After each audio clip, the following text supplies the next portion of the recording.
Lecture number कितना? 47। Lecture 47 हम नजर आ गया होगा कैमरे में। अच्छा, तो ये हजरात जरा कैमरे की तरफ देखें, इन्होंने होमवर्क नहीं किया हुआ। किया? बैठ जाओ फिर।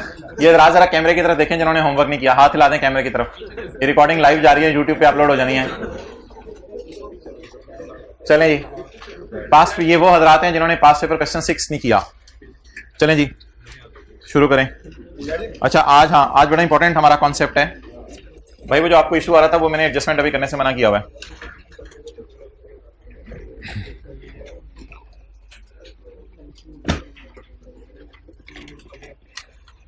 अच्छा आज क्या तारीख है? 24 है। अच्छा ये लास्ट टाइम कोई तकरीबन 118 लेक्चर हुए थे, तो 118 में से अभी कितने हो गए हैं? 47। कितने रह गए? 71। और अभी 26 तारीख है। आज क्या तारीख है? 24 तारीख है। 6 जमा 30 जमा 30 चलो कर लो, टोटल दिन कितने हो गए? 66। लेकिन इसमें तो संडे भी आएंगे, तो चलें देखेंगे अब क्या करना है। ईद की छुट्टियां भी आएंगी, तो चलें देखेंगे। फिर सैटरडेज को हल्का फुल्का कभी बुलाना पड़ा तो आपको बुलाया जाएगा। असल में और कोई वजह नहीं है, आई कैप ने खुद पंगे लेने शुरू कर दिए। मैं आई कैप का बिल्कुल ये कहना है कि मैं सिलेबस नहीं बढ़ा रहा, लेकिन ऑब्वियसली आप देखें अब एक सवाल हमने ऐसा किया था कि 100 का रेंटल है, 100 का रेंटल है, फिर 2 रेंटल मिसिंग है, फिर 100 का रेंटल है, फिर 100 का रेंटल है। अब ऐसा सवाल पहले नहीं आता था, अब उसने डाल दिया, तो इस कॉन्सेप्ट को समझाने के लिए मेरे ख्याल से पूरी क्लास हमारी लग गई थी कि इसकी डिस्काउंटिंग कैसे करनी है।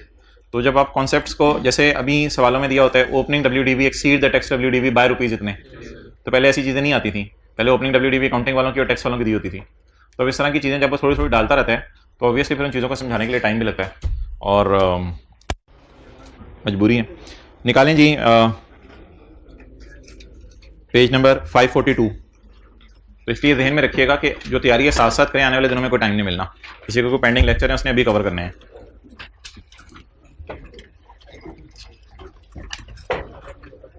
Page number 543। आज कॉन्सेप्ट तो आसान सा है एक रूल्स का, लेकिन थोड़ी सी आपको टेंशन देनी पड़ेगी। जी अब्दुल्ला रखते हैं ब्लैक मार्कर काफी सारे। एक्सपेंस पेएबल भी हो सकते हैं और एक्सपेंस इनकम रिसीवेबल भी हो सकती है और इनकम अनअर्न्ड भी हो सकती है।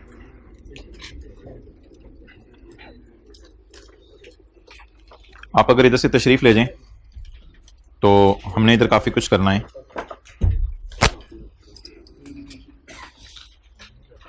ओके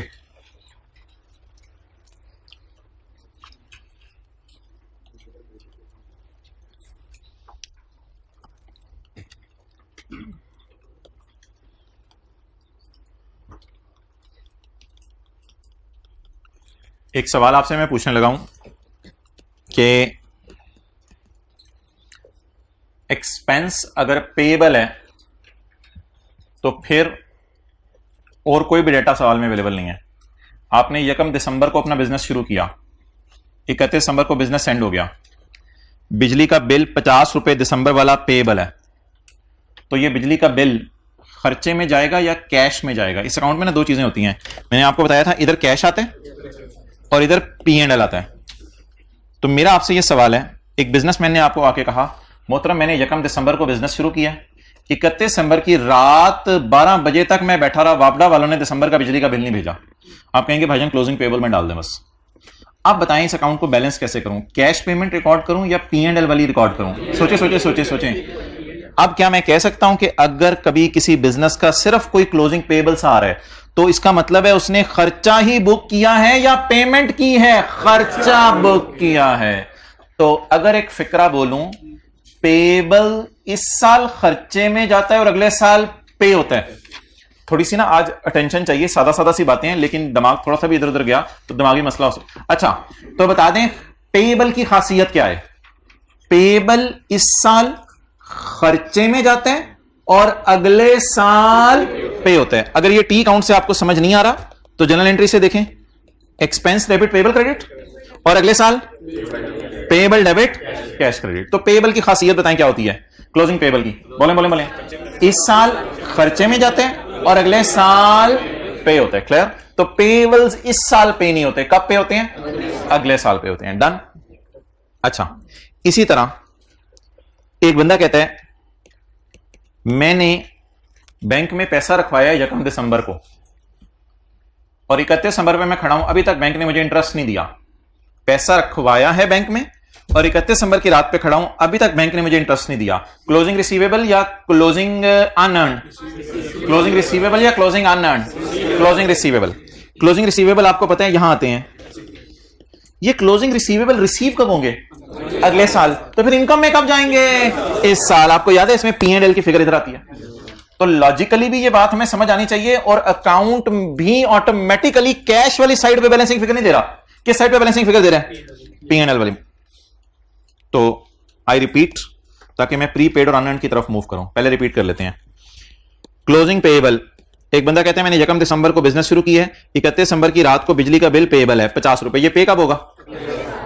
तो इस साल खर्चे में चला जाएगा। एक बंदा कहता है मैंने 1 दिसंबर को बैंक में पैसे रखवाए हैं, अगर 1 दिसंबर को बैंक में पैसे रखवाए हैं तो बैंक ने कहा साल बाद इंटरेस्ट मिलेगा।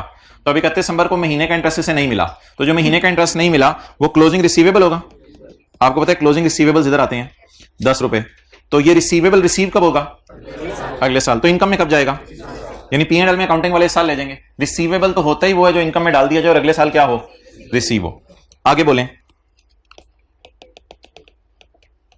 एक्सपेंस, 31 दिसंबर को जाके आपने अगले साल के 2 महीने का किराया दे दिया। 31 दिसंबर की रात को आपने जाके जनवरी और फरवरी का किराया दे दिया। क्या ये पेएबल है या प्रीपेड है? प्रीपेड है। क्लोजिंग प्रीपेड आपको पता है इधर आते हैं। क्लोजिंग प्रीपेड इधर आते हैं। 10 रुपए 1 महीने का किराया, 2 महीने का किराया 20 रुपए।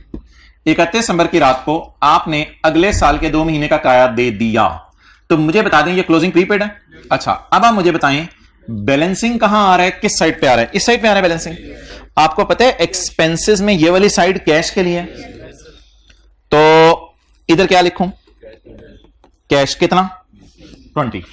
क्या मैं कह सकता हूं प्रीपेड इस साल पे होते हैं?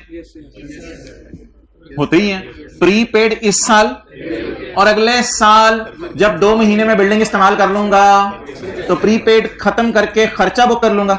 यानी अगले साल का जब अकाउंट में खोलूंगा तो अगले साल ये प्रीपेड ओपनिंग इधर आ जाएगा और इधर खर्चा बुक हो जाएगा 20 का। तो प्रीपेड की खासियत बताएं। प्रीपेड इस साल पे होते हैं और अगले साल खर्चे में जाते हैं। पेएबल कुछ और होते हैं। पेएबल इस साल खर्चे में जाते हैं और पेएबल पे कब होते हैं? अगले साल। आखिरी चीज जरा मुझे खुद ही बनवाएं। ऊपर क्या लिखूं? इनकम। Income income income. आपने अपना मोटरसाइकिल दोस्त को 31 दिसंबर को किराए पे दिया 3 महीने के लिए और आपने उससे कहा कि 3 महीने का किराया मुझे 31 दिसंबर को एडवांस में दे दे। इसके बाद जनवरी में मोटरसाइकिल तेरा, जनवरी सुबह को आके मोटरसाइकिल ले दी। जनवरी तेरा, फरवरी तेरा, मार्च तेरा, क्या तेरा? मोटरसाइकिल तेरा। तो 3 महीने मोटरसाइकिल तू चला, मजे कर, कोई मसला नहीं, लेकिन किराया कब दे दे? क्या रिसीवेबल है किराया या एडवांस में रिसीव हो गया है? आपकी अब लाइबिलिटी टू प्रोवाइड सर्विस है। इसे कहते हैं क्लोजिंग अनअर्न्ड। ये साइड क्लोजिंग रिसीवेबल के लिए है। असल में क्लोजिंग अनअर्न्ड की साइड ना जल्दी पता नहीं चलती, इसलिए रिसीवेबल की साइड पता चला के अनअर्न्ड वाली साइड फिर पता चलता है। ये साइड क्लोजिंग रिसीवेबल के लिए है। तो ये साइड किस लिए होगी? 5 रुपए किराया आपने 1 महीने का रखा है, 3 महीने के लिए आपने मोटरसाइकिल किराए पे दिया, 15 रुपए हो गया क्लोजिंग अनअर्न्ड। ये अनअर्न्ड अर्न कब होगा? अगले साल। यानी P&L में कब जाएगा? अगले साल, जब आप मोटरसाइकिल उसे दे देंगे किराए पे। तो ये मोटरसाइकिल का इनकम कब बुक होगी? जनवरी फरवरी मार्च में मोटरसाइकिल चलाएगा, आप इनकम बुक करते रहेंगे। अनअर्न्ड अर्न कब होगा? अगले साल अगले साल अगले साल। और मिलेगा कब? इस साल। तो अनअर्न्ड क्या होता है? जो इस साल मिलता है और अगले साल। क्लियर हो गई ये बात? अच्छा, आपके सामने एक बैलेंस शीट है। बैलेंस शीट, उसमें आ रही है बिल्डिंग। इसका मतलब क्या होगा? जाके देख लें, बिजनेस की बिल्डिंग पड़ी हुई है। आपके पास एक बैलेंस शीट है, उसमें आ रहा है कैश। इसका मतलब है जाके गिन लें, दराज में पैसे पड़े हैं। आपके पास एक बैलेंस शीट है, उसमें करंट एसेट्स भी हैं और करंट लायबिलिटीज भी हैं। 31 दिसंबर 2015 की बैलेंस शीट है। इसमें प्रीपेड एक्सपेंसेस आ रहे हैं और आपकी इनकम रिसीवेबल आ रही है। इनकम रिसीवेबल आ रही है और करंट लायबिलिटीज में एक्सपेंसेस पेएबल आ रहे हैं और अनअर्न्ड इनकम आ रही है। क्या मैं कह सकता हूं ये अगले साल रिसीव होगा, इस साल इनकम में गया? बोले रिसीवेबल, अगले साल इसका कैश आएगा, अगले साल कैश आएगा, इस साल इनकम बुक होगी। अच्छा, एक्सपेंसेस पेबल बोले 16 में, मैं 15 में खड़ा हूं ना, 16 में ये पे होगा, 16 में पे होगा और खर्चे में कब जाएगा? 15 में। सोचें थोड़ा सा, प्रीपेड इस साल पेमेंट होगी। ये पेमेंट और खर्चा इसलिए इंपॉर्टेंट है कि हमने हो सकता है कैश टैक्स वाले कैश अकाउंटिंग फॉलो कर रहे हो तो हमें कैश पता होना चाहिए कब इन्वॉल्व होना है। प्रीपेड इस साल पे होगा और अगले साल खर्चे में जाएगा। अनअर्न्ड अर्न अगले साल होगा, यानी इनकम में अगले साल जाएगा, तो इस साल कैश रिसीव होगा। तो जैसे बैलेंस शीट में हर चीज को देख के उसके बारे में कुछ सोच सकता हूं कि बैंक अकाउंट में 50,000, तो समझ आती है कि बैंक में 50,000 पड़े हुए हैं। डेटर 50 रुपए, तो समझ आते हैं कि रशीद से बिस्किट बेचने के पैसे लेने हैं। तो ऐसे ही बैलेंस शीट में हर पड़ी हुई अमाउंट की नेचर हमें समझ आनी चाहिए। I am giving the last opportunity. Receivable कब रिसीव होगा? तो 16 में इसका कैश आएगा, तो 15 में ये किसमें गया होगा? इनकम में। पेबल कब पे होगा? 16 में, तो खर्चे में कब गया? प्रीपेड पे कब हुआ? 15 में और खर्चे में कब जाएगा? 16 में। जब प्रीपेड कार्ड यूज करूंगा, स्क्रैच करके जब कॉलिंग करना शुरू करूंगा तब खर्चा बुक होगा। अनअर्न्ड अर्न कब होगा? अर्न 16 में, अर्न 16 में होगा, अनअर्न्ड 16 में अर्न होगा और रिसीव किस साल हुआ होगा? इस साल हुआ होगा। और ये तो मैंने आपको डिफरेंट नाम बताए थे, पेबल के, प्रीपेड के, रिसीवेबल के, अनअर्न के। पेबल पे अगले साल होगा और खर्चे में इस साल जाएगा।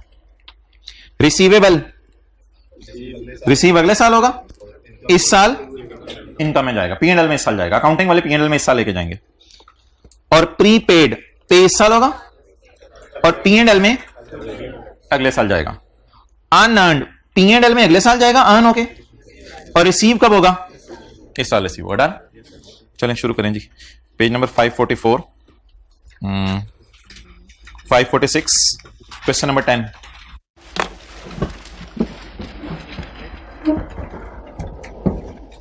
Pigeon Limited has shared the following information for the year ended 31 December 2018.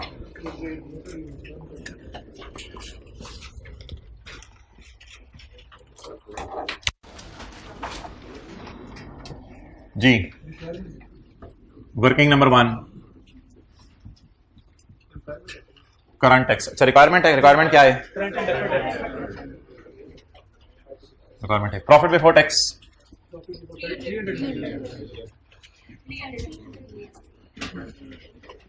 और रिक्वायरमेंट बी क्या है? रिक्वायरमेंट बी है या एक ही रिक्वायरमेंट है सर? एक ही requirement. Slash asset as on. आप कह रहे होंगे ये वर्किंग यहां होती थी, चलिए यहां कर लें। एज ऑन 31 दिसंबर 18, यहां से लग रहा है आसमान पे लिख रहे हैं हम, 31 दिसंबर 18। ओके चलें जी, लेट्स स्टार्ट।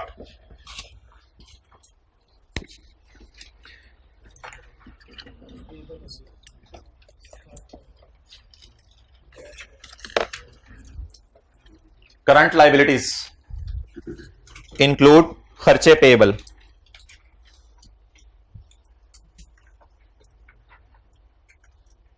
क्या लिखा हुआ है सवाल में? करंट लाइबिलिटीज इंक्लूड खर्चे पेएबल। करंट लाइबिलिटीज इंक्लूड खर्चे पेएबल, यानी बैलेंस शीट टाइप कोई चीज हमें समझाना चाह रहे हैं, लेकिन हम इसके पी&एल के इंपैक्ट भी खुद ही सोच लेंगे इंशाल्लाह। करंट लाइबिलिटीज इंक्लूड बिजली का बिल पेएबल, जिसकी कैरिंग अमाउंट कितनी है? 12 मिलियन।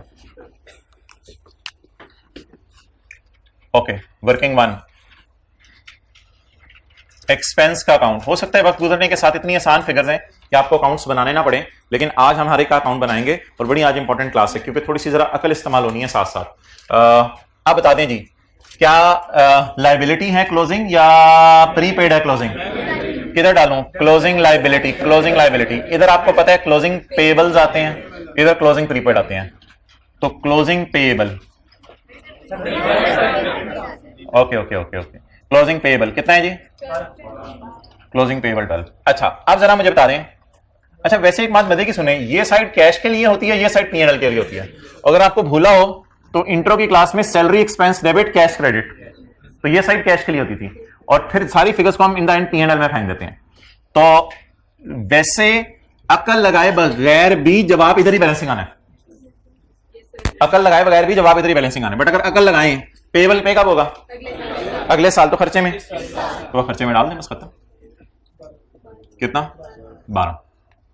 डन। ओके, ये तो इसका टी काउंट बन गया। अब हमने देखना है कि टैक्स वाले हमारी वाली अकाउंटिंग पसंद करें एक्रूअल। अगर हमारी वाली अकाउंटिंग पसंद करे हुए तो फिर तो उनकी नजर में भी ये 4 अकाउंट एग्जिस्ट करेंगे, पेबल टाइप, रिसीवेबल टाइप। और अगर देख लिया मोबाइल, चलो ठीक है, अब जेब में डाल लो, चलो अच्छा हो गया, अभी तो देख लो। अच्छा साइलेंट पे लगा देते। तो अच्छा वैसे मैं आपको ये मशवरा दूंगा, मैं अपनी बात आपको बता रहा हूँ, मैं 24 आवर के लिए मोबाइल को साइलेंट पे रखता हूँ, और साइलेंट भी ऐसा जो वाइब्रेट ना करे, क्योंकि आपकी जिंदगी डिस्टर्ब हो जाती है इस तरह। थोड़ी थोड़ी देर बाद कोई भी बंदा काम कर रहा हो, वाइब्रेट करे मोबाइल, तो अंदर से दिल भी वाइब्रेट करने लग जाता है, फिर बंदा मोबाइल की तरफ मुतवज्जह हो जाता है। तो जिंदगी भर 24 आवर के लिए साइलेंट कर दें मोबाइल को। अब आप ये कहेंगे अबू की कॉल आती है या अम्मी, उसके लिए आपको छोटा सा मोबाइल लेकर रख लें, फिर ऐसा उसको हर वक्त जनरल पे रखें। लेकिन अच्छा जी, हम आगे चलते हैं। तो अब आप मुझे ये बता दें, करंट लायबिलिटीज में खर्चे पेएबल पड़े हुए हैं कितने के बोले जी? 12 मिलियन के। करंट लायबिलिटीज में खर्चे पेएबल पड़े हुए हैं 12 मिलियन के। इससे पहले कि मैं करंट और डेबिट टैक्स में जाके कुछ सोचूं, ये भाई ने गलत बात की है। पहले मुझे देखना पड़ेगा टैक्स वाले कौन सी अकाउंटिंग फॉलो कर रहे हैं। हो सकते हैं टैक्स वाले कैश अकाउंटिंग फॉलो कर रहे हैं, हो सकते हैं एक्रूअल अकाउंटिंग फॉलो कर रहे हैं, हमें भी पता नहीं चल रहा क्योंकि काली पट्टी आगे आई हुई है।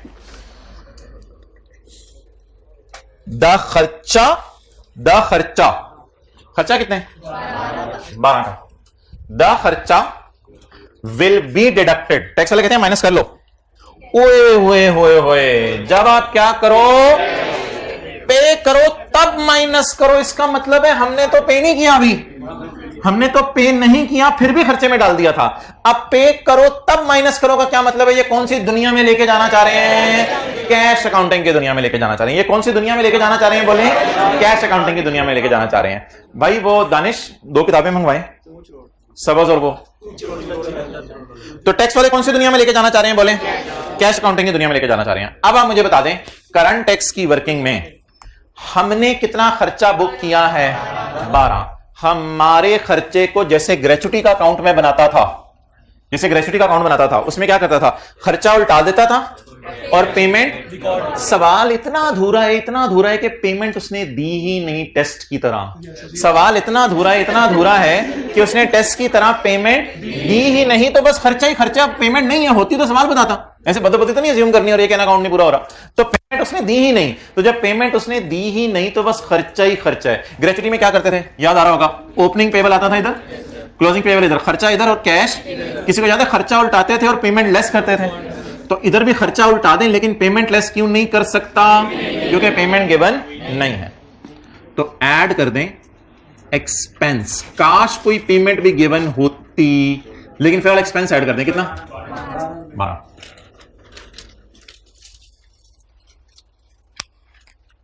अच्छा, अब आप मुझे बता दें, अकाउंटिंग वालों की बैलेंस शीट में कैरिंग अमाउंट कितनी जानी है? वो तो ठीक होगा, कैरिंग अमाउंट उठा लिया करें, वो तो इजी मार्क्स लिया करें कैरिंग अमाउंट लिखने के। इलेक्ट्रिसिटी नहीं, यहां पेएबल का लफ्ज लिखें, इलेक्ट्रिसिटी पेएबल।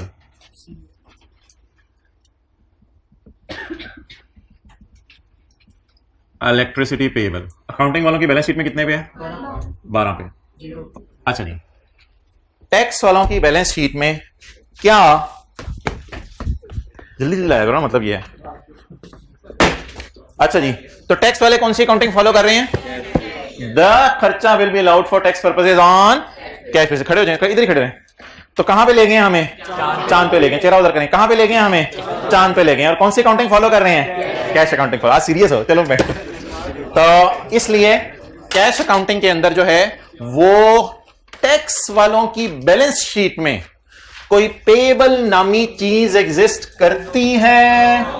तो टैक्स वालों की बैलेंस शीट में पेएबल नाम की कोई चीज एग्जिस्ट नहीं करेगी। जब कौन सी अकाउंटिंग फॉलो हो रही होगी? Cash accounting. तो व्हाट इज पेएबल? जैसे ग्रेच्युटी पेएबल होता था 0, तो टैक्स बेस इज 0। क्लियर? अब आप मुझे बता दें, ये 12 रुपए पे कब होगा? अगले साल। तो it is allowed as deduction when paid. तो क्या ये 12 डिडक्टेबल इन फ्यूचर है? Is it a deductible temporary difference? It will be deducted when, अगला साल क्या आएगा, अगला साल ये ओपनिंग पेएबल आएगा और ये पेएबल हम क्या करेंगे, पे करेंगे, तो it will be deducted when paid. तो क्या नाम रखूं इसका, डिडक्टेबल इन फ्यूचर। ये 12 फ्यूचर में माइनस करने की जरूरत होगी जब क्या होगा, पे होगा। तो डिफरेंस का नाम, आगे इसके बेटे का नाम आपको पता है, उसे छोड़ें, डिडक्टेबल टेम्परेरी डिफरेंस। अच्छा ये तो लॉजिक होगी, रटा भी जरा देख लें। लाइबिलिटीज है ना, तो रूल नंबर 1 और 2 नहीं लगेगा, रूल 3 लगेगा। रूल 3 कहता है if carrying amount of liability is greater than tax base of liability then it is called as deductible temporary differences.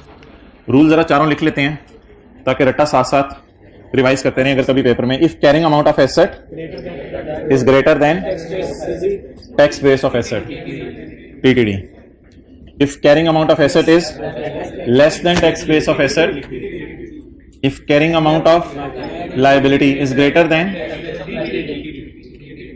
तो ये 3 लग रहा था, if carrying amount of liability is less than tax base of then taxable temporary। आमतौर पे rule 1 और 3 लगते हैं ज्यादा। अच्छा जी, तो याद रखिएगा कि खर्चे को उल्टा दिया करेंगे और पेमेंट को लेस कर दिया करेंगे। क्या करेंगे बोले, खर्चे को उल्टा देंगे और पेमेंट को लेस कर देंगे। अगला पढ़ें।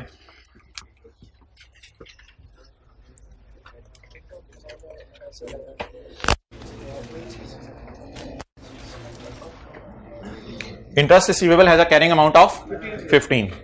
इंटरेस्ट रिसीवेबल एक्सपेंस टाइप चीज है, इनकम टाइप चीज है, इनकम। तो अकाउंट कौन सा खोलूं, इनकम का। इनकम रिसीवेबल, क्लोजिंग रिसीवेबल कितना, 15। पहले लॉजिक पे सोचें, फिर अकाउंट के साइडें भी आपको पता होनी चाहिए। इधर देखें, अकाउंट में ना, इस अकाउंट में कैश इधर आता है और इधर P&L आता है, तो बैलेंसिंग वैसे P&L ही आना है, लेकिन पहले लॉजिक पे सोचें, रिसीवेबल रिसीव कब होगा, तो इनकम में कब जाएगा, इसलिए इनकम में डालें। P&L का मतलब इनकम है। इनकम कितनी, 15। ओके, अब मुझे बता दें टैक्स वाले क्या चाहते हैं, टैक्स वाले क्या चाहते हैं, the interest revenue will be taxed when receive, या ऑन कैश बेसिस। इंटरेस्ट पे तब टैक्स लगाना जब रिसीव होगा। हम रिसीव होने पे टैक्स लगाते हैं या रिसीव ना भी हो और महीना खत्म हो जाए तो इनकम बुक कर लेते हैं, इनकम बुक कर लेते हैं, हमें रिसीव होने से कोई कंसर्न नहीं। तो टैक्स वाले अगेन किस दुनिया में ले गए हैं, चांद वाले दुनिया में। जब इधर आप चले जाए ना, तो इधर आपने इनकम उल्टानी है और कैश बुक करना है। अब टेस्ट वाले सवाल की तरह इसमें कैश गिवन नहीं है, तो कैश गिवन नहीं है तो बस नहीं है, फिर कोई कैश की ट्रांजैक्शन हुई नहीं होगी इस साल। तो अब आप बता दें इनकम उल्टाऊं और कैश रिकॉर्ड करूं, साइन सोच लें। कैश गिवन ही नहीं है, मैं क्या करूं, इनकम उल्टाने का साइन सोच लें।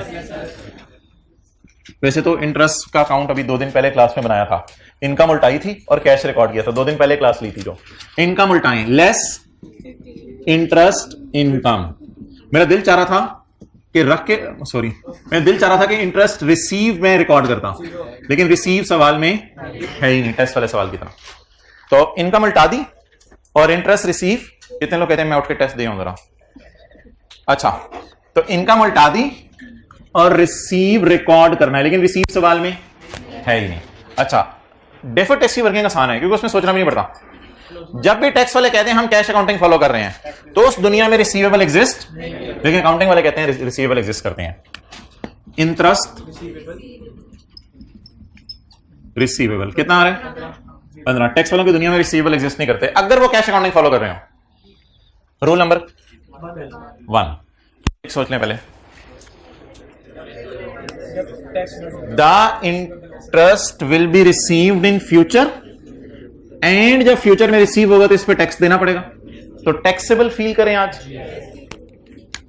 This 15 is taxable when it is received in next year, it is still receivable. तो ये लॉजिक है, it is receivable in next year, इसलिए अभी इस पे टैक्स लगाएं।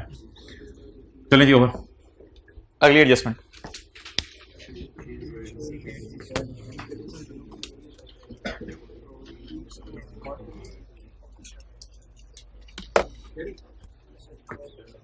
prepaid insurance is 30 million.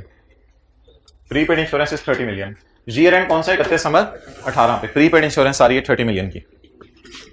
Insurance क्या होती है? एक्सपेंस होती है, इनकम होती है। जो पे हो रही है वो तो एक्सपेंस ही है।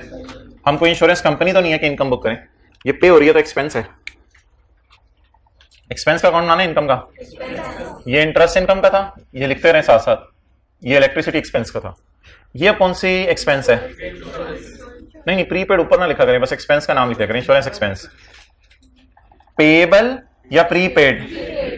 प्रीपेड 30। अच्छा, वैसे तो मजे की बात है, ये वाली साइड कैश के लिए है, ये हमें पता है, इंट्रो में पता है, एक्सपेंस डेबिट कैश क्रेडिट। लेकिन लॉजिक पे सोच लेते हैं, प्रीपेड इस साल पे होता है और जब प्रीपेड कार्ड स्क्रैच करके कॉलें करते हैं तो अगले साल खर्चा बुक होता है। तो प्रीपेड इस साल पे होता है, अगले साल खर्चे में जाते हैं, तो इसलिए इस साल पेमेंट बुक कर दें। कितनी? 30। और शायद एक ही प्रीपेड कार्ड है, हमने 30 रुपए का खरीदा है, अगले साल हमने कॉलें कर दी हैं, तो इस साल सिर्फ पेमेंट्स हो रही हैं, कॉलें हमने कोई नहीं की, खर्चा बुक नहीं हुआ। अब देखते हैं टैक्स वाले कौन सी अकाउंटिंग फॉलो कर रहे हैं। खर्चा बुक नहीं हुआ हमारे डियर, खर्चा बुक नहीं हुआ। यही तो प्रीपेमेंट्स होती हैं कि पे कर दी हैं, खर्चा कब बुक होगा? अगले साल, जब कार्ड को स्क्रैच करके कॉल्स करेंगे।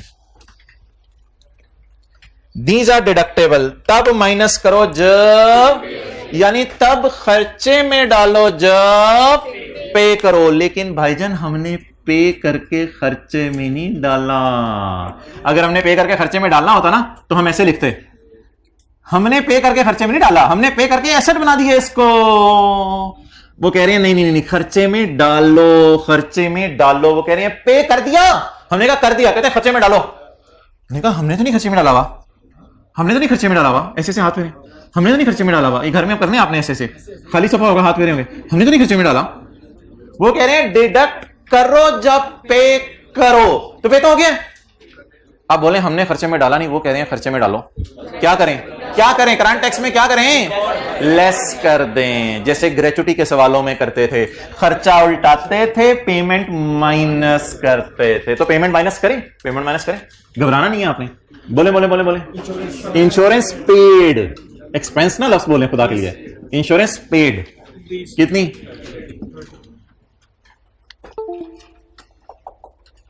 ये जो इंश्योरेंस प्रीपेड और अनअर्न्ड आने वाला है ना, चौथा पॉइंट, इन दोनों को जरा तसल्ली से समझ लें, इन दोनों को तसल्ली से समझ लें। अच्छा, ग्रेचुटी अकाउंट ध्यान में रख लें। ग्रेचुटी अकाउंट में क्या करते थे? खर्चा इधर आ रहा होता था, उसे उल्टाते थे और पेमेंट लेस करते थे। सिमिलरली उसी तरह खर्चा कोई आ नहीं रहा और पेमेंट क्या कर रहे हैं हम? लेस कर रहे हैं। और लॉजिक पे सोच लें, दोबारा लॉजिक पे सोचें। टैक्स वाले क्या कर रहे हैं? इट इज डिडक्टेबल, यानी it is allowed deduction. It is allowed deduction. It is deductible का मतलब क्या है? It is allowed deduction. It is allowed deduction when paid. इसका मतलब है वो चाह रहे हैं इस साल खर्चे में डालो। हमने कब खर्चे में डालना है?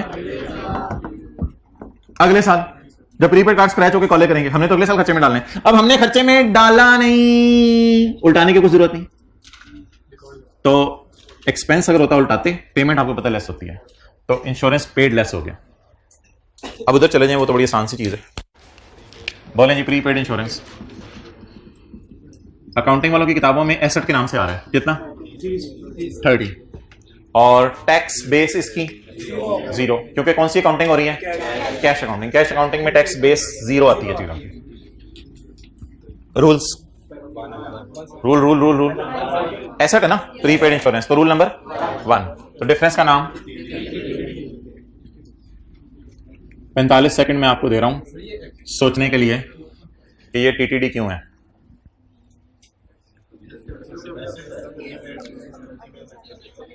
थोड़ा सोचना पड़ेगा, जहां थोड़ा सोचना पड़ेगा।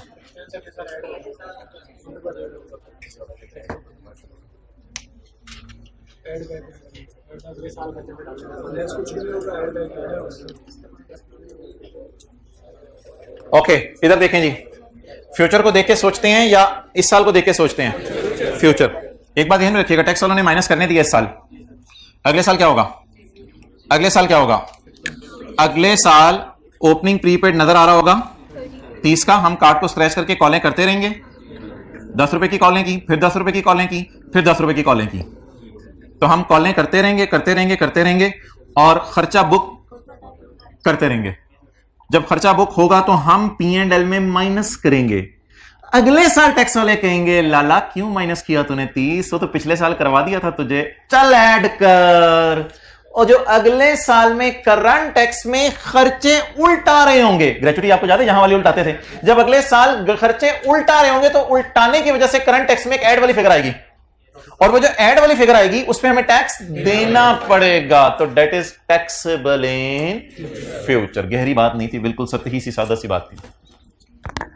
सो दैट इज, कितने लोगों ने इस तरह सोचा था? ठीक है, किस तरह इतना सोचने वाले थे? थोड़ी देर और दे देते तो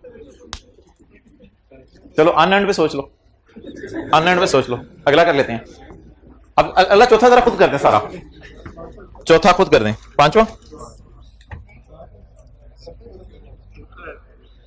पांचवा पॉइंट है और चौथा कॉन्सेप्ट है, ये सारा खुद करें जरा।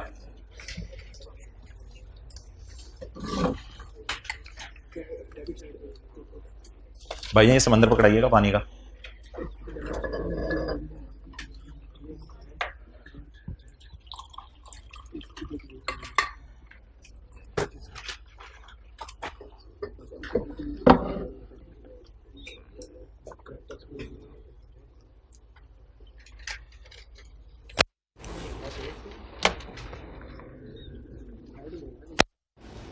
अच्छा, ये जो मैंने ब्लैक पट्टी बनाता हूं ना, ब्लैक पट्टी बनाकर पहले आप टी काउंट बना लिया करें, फिर ब्लैक पट्टी को खोल के देखा करें कि टैक्स वाले कौन सी काउंटिंग फॉलो कर रहे हैं।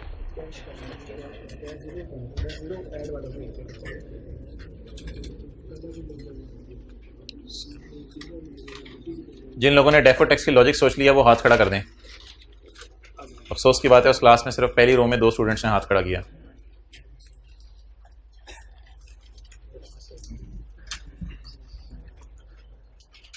हाँ जी, पहले तो सिंपल काम किया करें ना, टी काउंट बना लिया करें।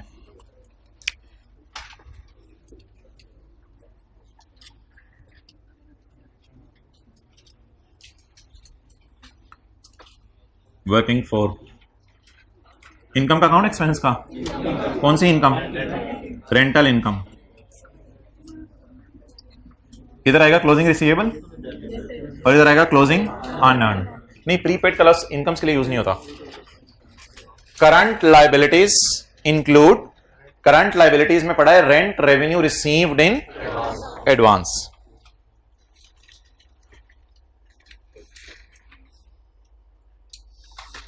करंट लायबिलिटीज में rent revenue received in, receivable rent है या रिसीव्ड इन एडवांस है? तो कहते हैं मेरी करंट लायबिलिटीज में एक चीज पड़ी हुई है,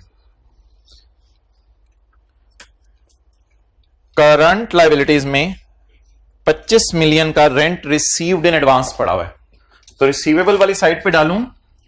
अच्छा वैसे एक चीज बताएं, इस अकाउंट में कैश कहां आता है और पीएनएल कहां आता है? इधर कैश आता है और इधर पीएनएल आता है हर इनकम अकाउंट में। जी बोलें। क्लोजिंग अनअर्न्ड 25, ये क्लोजिंग अनअर्न्ड अर्न होके पीएनएल में कब जाएगा? अगले साल। तो इस साल क्या हुआ होगा? रिसीव हुआ होगा। वैसे भी बैलेंसिंग इसी साइड पे आ रहा था, कैश वाली साइड पे।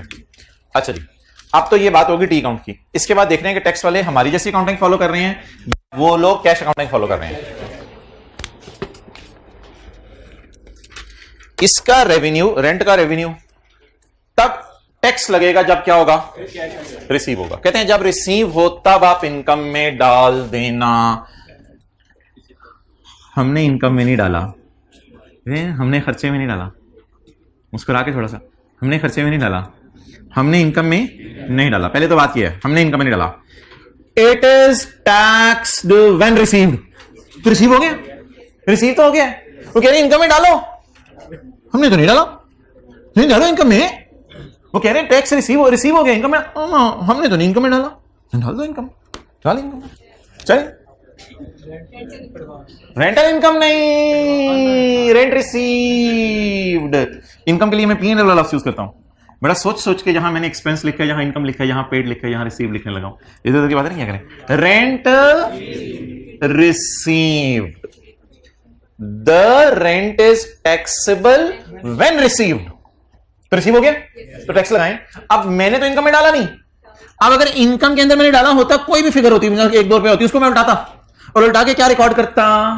कैश रिकॉर्ड करता। तो कैश रिकॉर्ड करने के लिए कौन सा साइन? पॉजिटिव। तो रेंट रिसीव्ड कितना? 25। अब उधर चले जाए, क्लोजिंग अनअर्न्ड। तो अनअर्न्ड रेंटल 25। टैक्स वाले कौन सी अकाउंटिंग फॉलो करें? कैश अकाउंटिंग में टैक्स बेस क्या होती है? 0। अनअर्न्ड रेंटल लायबिलिटी नेचर का अकाउंट है, तो rule number 3 deductible temporary difference कितना? 25। सोच लिया किसी ने? अच्छा जी, अब मुझे बताएं कि ये अर्न कब होगा? P&L में कब जाएगा? हम अकाउंटिंग वाले इनकम में कब डालेंगे? जब अगले साल हम इनकम में डालेंगे तो टैक्स वाले कहेंगे इनकम से निकाल दो, क्योंकि ऑलरेडी हम इस पर टैक्स ले चुके हैं। तो जब वो कहेंगे इनकम से निकालो तो डिडक्टेबल इन फ्यूचर, इसलिए इसका नाम डिडक्टेबल टेम्परेरी डिफरेंस। इससे फ्यूचर में टैक्स सेव होगा, क्योंकि टैक्स पहले दे दिया ना अभी, तो फ्यूचर में टैक्स सेव होगा।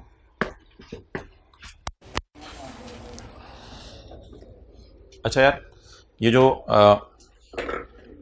डेफर टैक्स की वर्किंग है ना, इसमें अगर आपने सिंपल सी बात याद रखनी है, सारी बात की समरी, क्योंकि काफी ज्यादा लॉजिक्स डिस्कस हुई हैं पिछले आधे घंटे में, तो कुछ सिंपल बातें मैं आपसे करने लगा हूं, उनको जरा जहन में पहले रख लीजिएगा। जब भी कैश अकाउंटिंग फॉलो हो रही हो टैक्स वालों की नजर में, तो अकाउंटिंग वाला तो एक्रूवल्स वाली फिगर शो करेंगे, लेकिन टैक्स बेस इन सबकी क्या होगी? 0। उसके बाद सोचने का टाइम हुआ, पेपर में सोच लीजिएगा, सोचना ज्यादा बेहतर है, वरना ये रूल्स लग रहे हैं, कोई मसला नहीं रूल्स में। दूसरी बात, करंट टैक्स में आपको मैंने बहुत सोचवाया है, लेकिन अब मैं आपको एक शॉर्टकट तरीका बताने लगा हूं। शॉर्टकट तरीका बताने लगा हूं, बड़ा आसान सा तरीका। आपको यार हाथ दो गिरी पहले 10 में। अच्छा, तो अब करंट टैक्स में इतनी आसान सी हलवा सी बात आने लगी है, जब भी टैक्स वाले कैश अकाउंटिंग फॉलो करें, जब भी टैक्स वाले कैश अकाउंटिंग फॉलो करें, तो खर्चों को उल्टा दें, इनकम को उल्टा दें, और पेमेंट या रिसीट को रिकॉर्ड कर दें, पेमेंट को रिकॉर्ड कर दें और रिसीट को रिकॉर्ड कर दें। यह बात ही बड़ी आसान सी बात है। अब करंट टैक्स में सोचना नहीं पड़ेगा, करंट टैक्स में भी आपको ज्यादा सोचना नहीं पड़ेगा। दोबारा सुने, जब भी टैक्स वाले कैश अकाउंटिंग फॉलो करें, जब भी टैक्स वाले कौन सी अकाउंटिंग फॉलो करें? कैश अकाउंटिंग फॉलो करें, तो इनकम्स और खर्चों को, यानी P&L वालों को उल्टा दें और कैश वालों को रिकॉर्ड कर दें। बस सिंपल, P&L को उल्टाएं और कैश को रिकॉर्ड करें।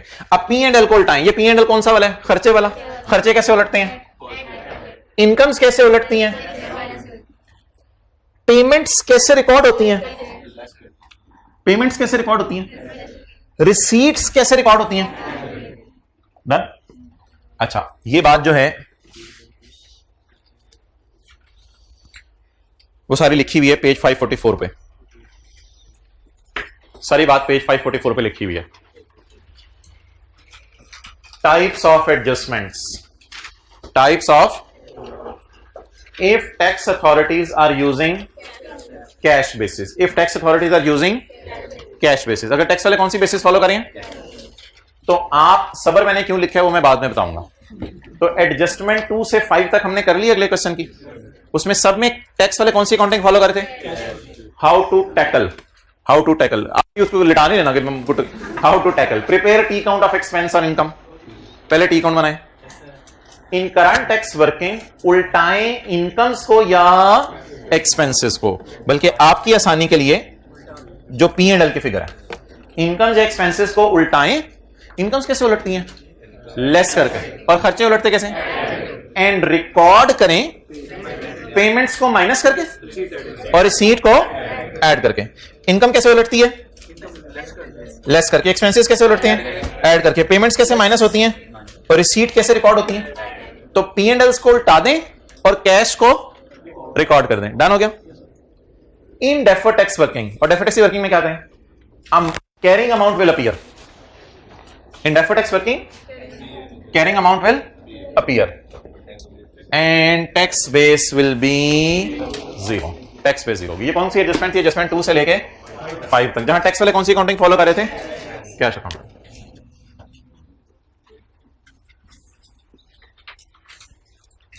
जी अच्छा ठीक है, मैं पता हूं। चलें जी, let's have a quick revision of 5 minutes of all this, but not based on रटा जो भी लगवाया है। ये तो रटा था।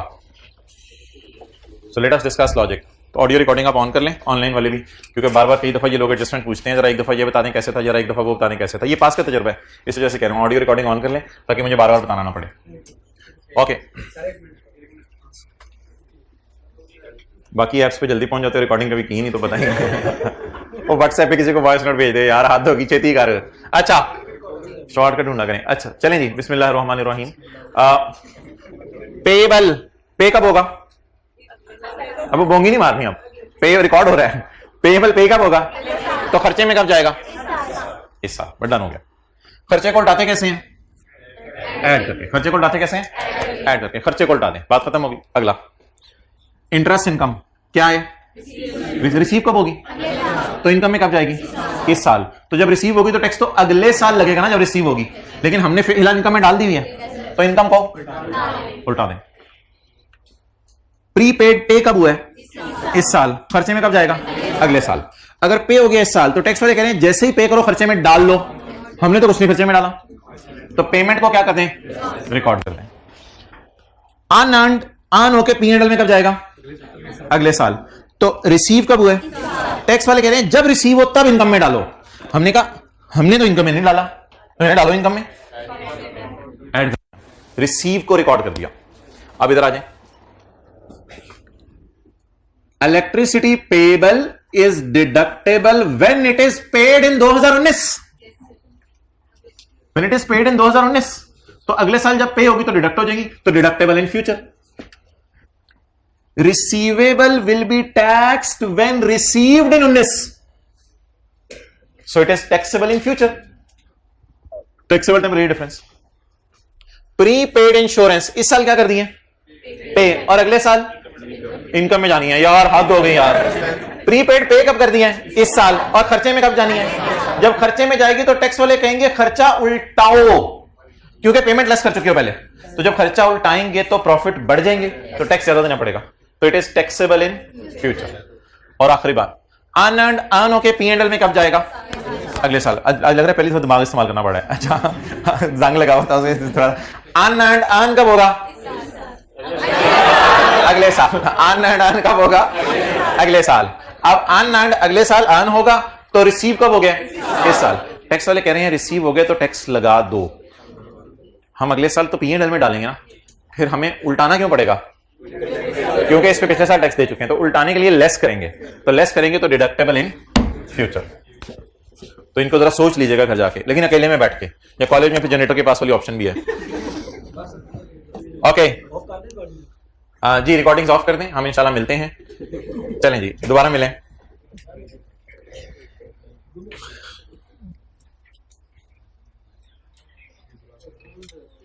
एक नंबर इसमें आ जाएगा, एक इसमें आ जाएगा। ये भी मेरे ख्याल से सही हो गया था। एक इसमें आ जाएगा, एक इसमें आ जाएगा। ये पेपर के बाहर निकल के आप बातें कर रहे होते हैं अपने आप से। अच्छा, पॉइंट नंबर 6। फिर पहली दफा 60-70 बनते हैं, आप कहते हैं नहीं थोड़ा आप कम करके लगाएं, फिर 52, 53 पे आप रोक देते हैं। हाँ ये तो आ ही जाएंगे इंशाल्लाह। अच्छा जी, पॉइंट नंबर 6 जी। कितने लोगों ने 47, 48 लगाए थे और अब आप 50 आ गए? Well done. ऐसे ऐसे बच्चों को मैं जानता हूं कि अगली दफा क्लासें लेना शुरू कर दी। नहीं पेपर दे के आए, फारग हैं, अगली क्लासें लेना शुरू कर दी, और जब रिजल्ट आया तो पास हो गए। अब आप कह रहे हैं हमारे साथ भी ऐसा हो। अच्छा, पॉइंट नंबर 6 इंशाल्लाह वैसे ही पास हैं। साथ वाले को मुस्कुरा के देखते हैं, आगे चलते हैं। पॉइंट नंबर 6,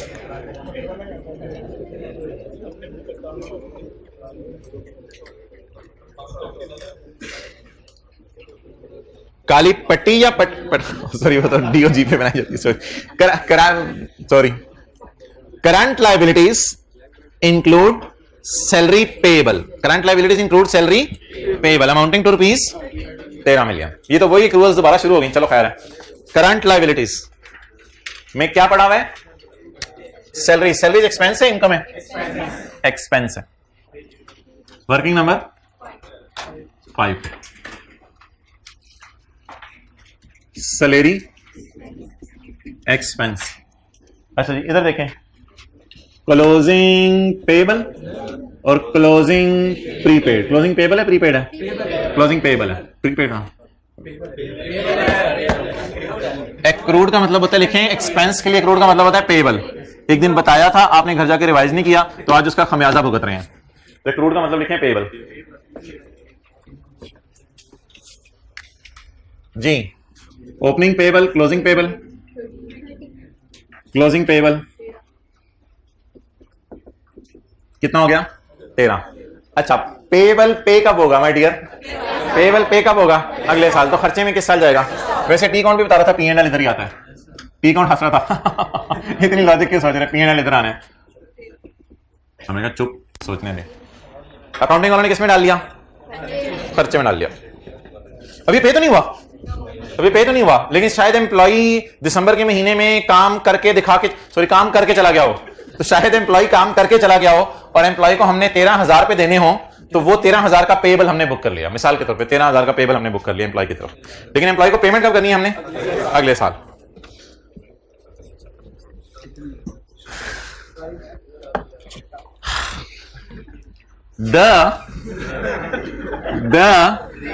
साथ वाले का देखें, पंजाबी वाला द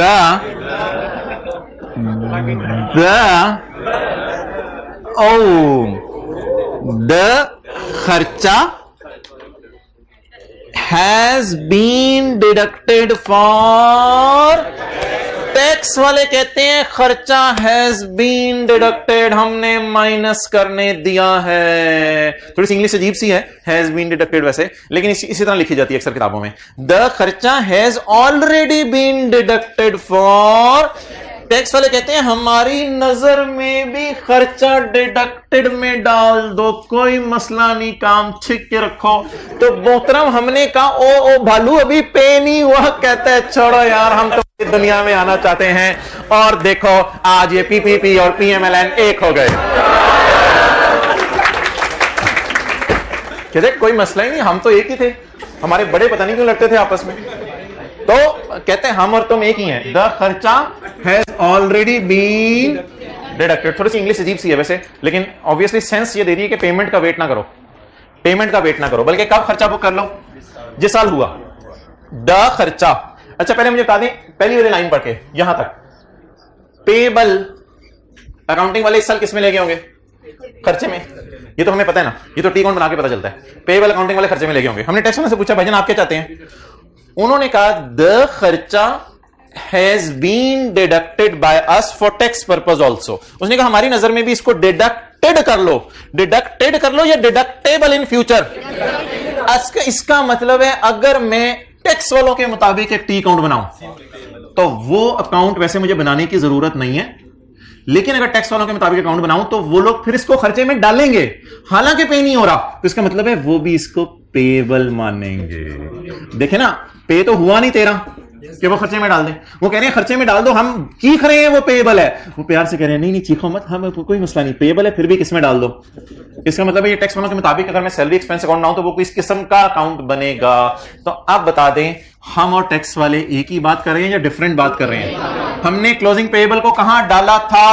खर्चे में। टैक्स वाले कहते हैं हैज बीन डिडक्टेड, तुम्हारी नजर में माइनस हो गए तो हमारी नजर में भी ऑलरेडी माइनस हो चुका है। अब प्रॉफिट तक पहुंचते हुए ये 13 अकाउंटिंग वालों ने माइनस कर दिया, टैक्स वाले कहते हैं अच्छा किया तुमने माइनस कर दिया। बोंगे तो नहीं मारनी ऐड करके लेस, नहीं चक्करों में पड़ने की जरूरत नहीं, अब ऐड करके लेस के चक्करों में पड़ने की जरूरत नहीं। जब टैक्स वाले एक्रूअल अकाउंटिंग फॉलो करें तो फिर तो वो हमारे जैसी बात कर रहे हैं, तो जब हमारे जैसी बात करें तो करंट टैक्स में समझ लें अकाउंटिंग डेफिनेशन और टैक्स डेफिनेशन अगर बराबर आ जाए तो फिर कुछ करने की शायद जरूरत नहीं है। तो इस टाइप की कोई चीज बनी, अब कुछ करने की जरूरत नहीं है करंट टैक्स की वर्किंग में, बेहतर है कुछ भी ना करें, छोड़े वाले। डेफर्ड टैक्स की वर्किंग में एक चीज शो कर दें कैलकुलेशन, डेफर्ड टैक्स में बेहतर है जरा शो कर दें। क्लोजिंग पेबल कितना है? Salary payable. अकाउंटिंग वाले तो कौन सी अकाउंटिंग फॉलो करते हैं? एक्रूअल। और टैक्स वाले भी कौन सी अकाउंटिंग फॉलो कर रहे हैं? इस लाइन का मतलब क्या था? Means tax authorities use accrual accounting, जिसमें 4 अकाउंट एग्जिस्ट करते हैं। अब अगर मैं टैक्स वालों का अकाउंट बनाऊं तो वो कह रहे हैं खर्चे में डालो, तो अगर वो खर्चे में डलवाना चाह रहे हैं तो हमने पे तो भी किया नहीं, इसका मतलब है वो फिर मान रहे हैं कि ये क्या है, इसका मतलब है वो भी पेबल अकाउंटिंग को तस्लीम कर रहे हैं। तो ऐसा भी हो सकता है कि टैक्स वाले बिजली के बिलों को पेमेंट पे माइनस करने दें, और टैक्स वाले इंश्योरेंस को पेमेंट पे माइनस करने दें, और टैक्स वाले एम्प्लॉइज की तनख्वाहों को सर्विस देने पे रिकॉर्ड करने दें। ऐसा भी हो सकता है, कोई मसला नहीं इसमें। तो आप बोलें टैक्स बेस 13। अब ऑब्वियसली डिफरेंस 0 है, तो नीचे रूल पे नजर ना मारिएगा, रूल ने जो है वो परेशान हो जाए, भाईजान की वेखण है यार, खुदा दी मेहरबानी इज इक्वल टू वाले रूल मैं नहीं बनाए, तो इसलिए नीचे रूल ना देखिएगा, रूल ने खुद काम करने लग जाना है। ओके मोहतरम, आप सवाल पूछें जिन्होंने सैटरडे को छुट्टी की थी, याद रह जाती हैं चीजें। अच्छा चलो बोलो।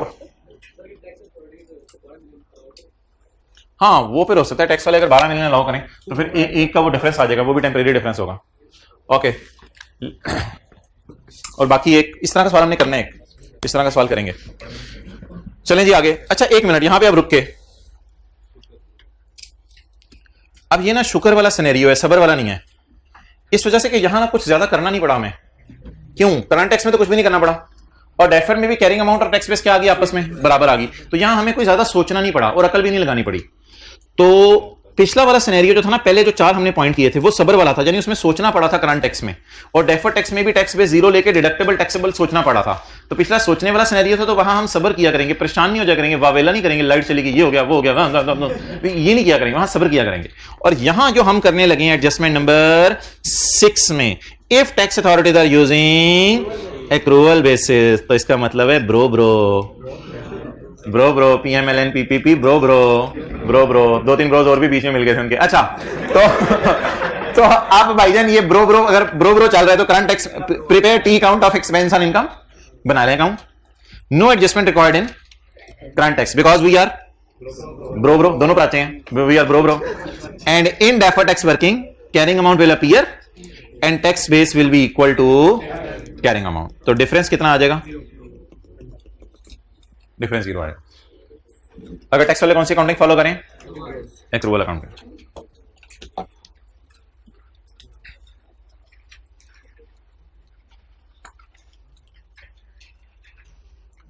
तो जिंदगी में मुसीबतें भी आएंगी और जिंदगी में खुशियां भी आएंगी।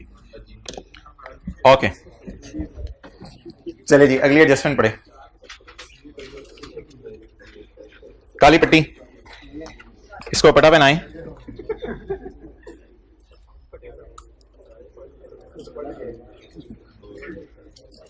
डेटर की कैरिंग अमाउंट 50 है, डेटर की कैरिंग अमाउंट 50 है। बबलू अभी तक पैसे देके नहीं गया। बबलू 5 बिस्किट खरीद के गया था 10 रुपए वाला, या 10 टॉफियां लेके गया था 5-5 रुपए वाली, लेकिन बबलू अभी तक पैसे देके नहीं गया।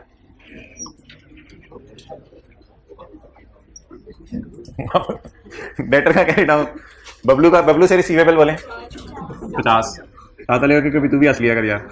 अच्छा डेटर का कैरी डाउन 50, अकाउंट को टैली करें, अकाउंट को टैली करें। अच्छा ये ना सवाल वैसे अजीब तरीके से चल रहा है, एक बात सुनिएगा कि सवाल कुछ थोड़ी सी इंफॉर्मेशन दे रहा है जिससे हम गुजारा चला रहे हैं। अगर सवाल अच्छा होता ना तो कहता कि सेल हुई है 110 की और कैश आया है 60, तो कैरी डाउन 50, लेकिन अब सवाल इस तरह हमें चला ही नहीं रहा, तो इसलिए हम खाली सेल 50 लेके गुजारा चलाएंगे। अब क्या करें? तो सवाल में इंफॉर्मेशन ही इतनी अधूरी है कि हम पूरी इंफॉर्मेशन इस अकाउंट में चाहें भी तो बना नहीं सकते। अब बता दें, आपको याद होगा बचपन में सेल इधर आती है और इधर कैश आता है, ठीक है? तो डेटर अकाउंट में क्या डालूं? सेल। याद रखिएगा ये P&L होता है, असल में ये P&L होता है। तो अकाउंटिंग वाले तो P&L में बबलू को ले गए हैं। क्यों ले गए हैं P&L में? क्योंकि उसे टॉफियां बेच दी हैं, वो खा गया, इस वजह से नहीं, बेचना काफी है। तो बबलू को जब टॉफी बेच दी तो रिसीवेबल बुक हो गया, तो इसका मतलब है सेल भी बुक हो गई। Debtor debit, cell credit. अब बता दें अकाउंटिंग वाले किस में लेके जा चुके हैं? सेल में। अब हम पढ़ने लगे हैं the tax authorities tax revenue, आगे पता नहीं क्या लिखा होगा। टैक्स अथॉरिटीज वाले क्या चाहते हैं? हा पट्टी हटाएं, चा नहीं चा, अच्छा द रेवेन्यू, इसको इधर आके थोड़ा सा तंग करें। द रेवेन्यू इज टैक्सेबल इन 2019, पता नहीं उसने ऐसा लिखा हो, the revenue is taxable in 19 when received, फिर तो अजीब सी बात कर रहा होगा ये। अब देखते हैं रेवेन्यू के बारे में क्या कह रहा है। अगर ये लिखा हो the revenue will be taxable in 2000, ये हमारा 18 का साल है, the revenue is taxable in 2019 when it is received, ऐसी को बात लिखी हुई, फिर तो अजीब सी बात होगी, फिर तो वो चांद पे लेके जा रहे होंगे cash accounting. The revenue has been included in taxable, कहते हैं इसको मेरी नजर में इंक्लूड कर देना चाहिए टैक्सेबल प्रॉफिट में, या समझ लो टैक्सेबल प्रॉफिट में इंक्लूड हो चुका है। लेकिन टैक्सेबल प्रॉफिट में इंक्लूड हो जाने का मतलब ये नहीं कि आप कुछ ना करें, आप चल पीबीटी से रहे हैं, उसमें फिर कुछ भी नहीं इंक्लूड हुआ, तो आप पीबीटी से चल रहे हैं, इसमें अकाउंटिंग वाले सेल बुक कर चुके हैं, कहते हैं मेरी नजर में टैक्सेबल प्रॉफिट में भी डला रहने दो। कहते हैं मेरी नजर में डला रहने दो, कोई मसला नहीं, खैर है, टैक्सेबल प्रॉफिट में इसको डला रहने दो। आप बोले क्या करें? थोड़ी सी अंग्रेजियां अजीब अजीब सी आ रही हैं, ये एक दो पॉइंट्स में ना अंग्रेजी जरा अजीब सी आई है। अच्छी अंग्रेजी पता क्या होनी थी? The revenue is also to be recorded by tax authorities. ये जरा आसान सी अंग्रेजी थी, लेकिन अंग्रेजी थोड़ी अजीब अजीब सी आ रही है। The revenue has been included in taxable profit, या अच्छा लफ्ज होता है is to be included in taxable profit. कहते हैं इसको टैक्सेबल प्रॉफिट में इंक्लूड करो। हमने कहा हमने अकाउंटिंग वालों में भी इंक्लूड कर लिया है। कहते ठीक है, फिर करंट टैक्स में कुछ करने की जरूरत नहीं। तो आप बोले इस लाइन का मतलब क्या है? अगर वो भी टैक्सेबल प्रॉफिट में डलवाना चाह रहे हैं, और मैं टी काउंट देख के पढ़ चुका हूं कि हम भी डाल चुके हैं, अब क्या करें? करंट टैक्स में कुछ भी ना करें, क्योंकि टैक्स वाले कौन सी अकाउंटिंग फॉलो करें? कौन सी अकाउंटिंग फॉलो करें? Accrual accounting. Means tax authorities use accrual base. Current tax में कुछ ना करें। इधर अगर आपने शो करना है तो कर दें। डेटर कितना? 50। अच्छा, टैक्स वाले कह रहे हैं टैक्सेबल प्रॉफिट में डालो, यानी सेल में डालो। सेल में डालो तो सेल में डालें तो कैश तो आया नहीं, तो फिर जाहिर बात है वो कैरी डाउन को मान रहे हैं, वो कैरी डाउन को मान रहे हैं, इसीलिए टैक्स बेस भी क्या होगी? 0, सॉरी 50। टैक्स बेस 50 होगी, बराबर होगी। तो जब भी टैक्स वाले कौन सी अकाउंटिंग फॉलो करें? Accrual accounting. तो फिर हमारे और टैक्स वालों की नजर में सेम चीजें हो रही होती हैं, तो डिफरेंस कितना आ जाएगा? 0। जी 1 में 1 पूछें। हाँ ऐसे कर दो, कोई मसला नहीं, करना चाहो तो कोई मसला नहीं जी। नहीं, फिर प्रॉफिट में 50 पड़ा होता आप नेगेटिव 50 कर देते, इधर नेगेटिव 50 कर देते। नहीं, सेल प्रॉफिट में पड़ा होता है, ऊपर सेल से तो पड़ा होता है ना। नहीं, वो उस तरह कॉस्ट ऑफ सेल के बारे में अगर कोई ऐसा रूल हो वो अलग से बताएगा, क्रेडिटर के बारे में। ओके चलें जी, आखिरी 2 एडजस्टमेंट्स।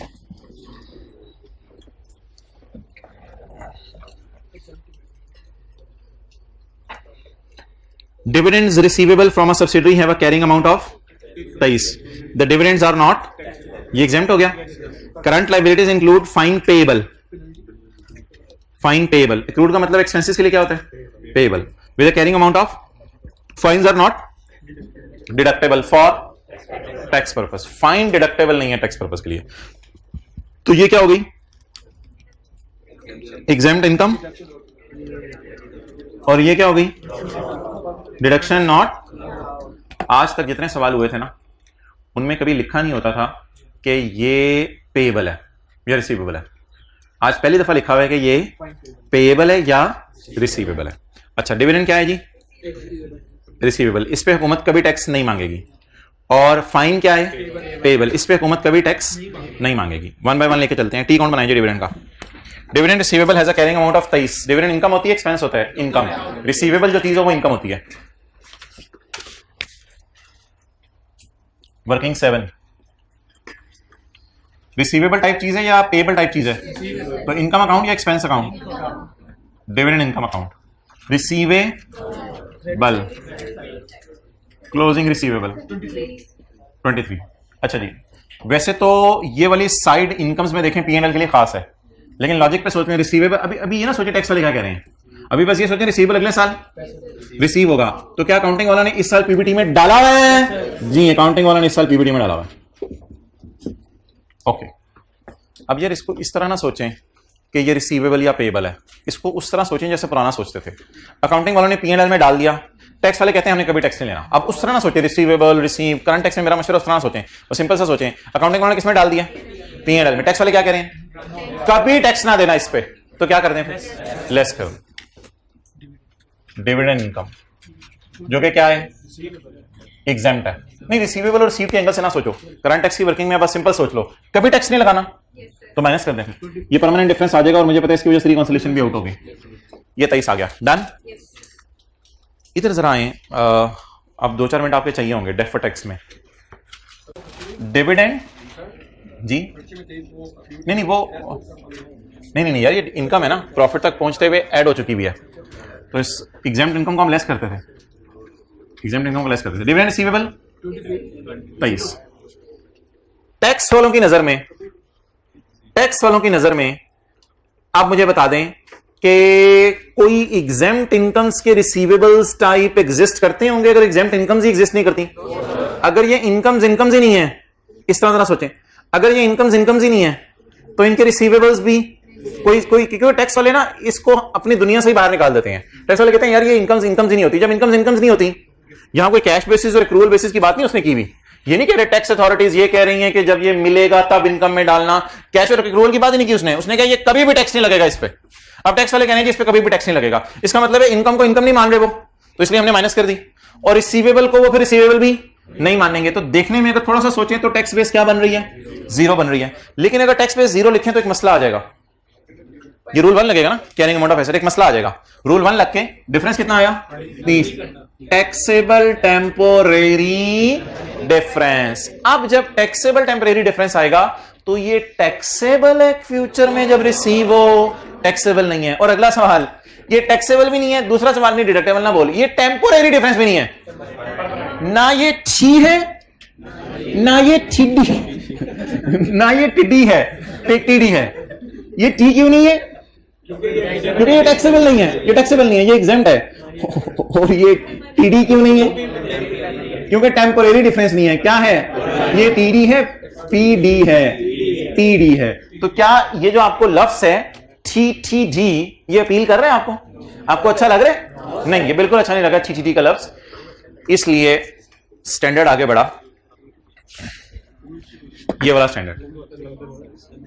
आप बैठ जाए जरा, ब्लैक शर्ट वाले भाई। अच्छा, स्टैंडर्ड आगे बढ़ा, तो स्टैंडर्ड ने आगे बढ़ के कहा कि मोहतरम फिर ऐसा करो, अब ये तो 0 इसकी टैक्स बेस लॉजिकली बन रही है, कैसे वैसे बन रही है? अगर थोड़ी सी अकल अजीब सी लगाएं कि इनकम्स ही नहीं है तो फिर उनके रिसीवेबल्स भी नहीं है टैक्स वालों की नजर में। लेकिन स्टैंडर्ड ने आगे बढ़ के कहा कि भाईजान रुको, स्टॉप, खतरे का निशान, रुको, यही स्टॉप का निशान होता है। अच्छा, स्टॉप, रुको, मेरा मशवरा है कि इसको बराबर ले लो, मजबूरी है, बराबर ले लो। जब इसको बराबर ले लो तो फिर क्या आ जाया करेगा 0। तो आज के बाद जब भी एग्जेम्प्ट इनकम रिसीवेबल होगी, क्या होगी? एग्जेम्प्ट इनकम रिसीवेबल होगी, तो उसकी टैक्स बेस को मजबूरन कैरिंग अमाउंट के बराबर लिया करेंगे, ताकि हमारे और टैक्स वालों में जो आर्जी सा फर्क है वो नजर ना आए। क्योंकि आर्जी फर्क तो आर्जी है, ये तो दायमी है। तो दायमी फर्क, परमानेंट डिफरेंस को लाने के लिए या आर्जी डिफरेंस को रोकने के लिए मैंने मजबूरन टैक्स बेस को किसके बराबर एज्यूम कर लिया? नहीं, 0 एज्यूम नहीं किया मैंने, टैक्स बेस को किसके बराबर एज्यूम कर लिया है? कैरिंग अमाउंट के। ऐसा कब किया करेंगे? जब रिसीवेबल होगी एग्जेम्प्ट इनकम, जब एग्जेम्प्ट इनकम रिसीवेबल होगी। ये लिखवाना नहीं है, ये पिछले सफे पे अवेलेबल है, ये पिछले सफे पे लिखा हुआ है। वो रूल ही क्या जो लिखा हुआ ना मिले। In case of permanent differences, that is exempt income, तो सबर, शुक्र या अजीब सी बात, अजीब सी बात, जैसे adjustment number V triple I हमने की है। In deferred tax working carrying amount will appear, alignment जरा सही करो, इधर देखो, नहीं इसको कह रहा हूं, नीचे देख रहा था। In deferred tax working carrying amount will appear and tax base will be assumed to be equal to carrying amount. Reason, we do not want the creation of temporary difference. आगे लिखते हैं ना, because it is permanent difference and it is not temporary difference, so it is permanent difference. अच्छा, तो अब किसको रोकना है? तो यहां स्टार डाल के लिख लें, टेम्परेरी डिफरेंस आने से रोकना था, इसलिए इसको 23 एज्यूम कर लिया, बराबर एज्यूम कर लिया। टेम्परेरी, बॉल में निकाल मुंह से, लिख, टेम्परेरी डिफरेंस आने से रोकना था, इसलिए इसको बराबर एज्यूम कर लिया।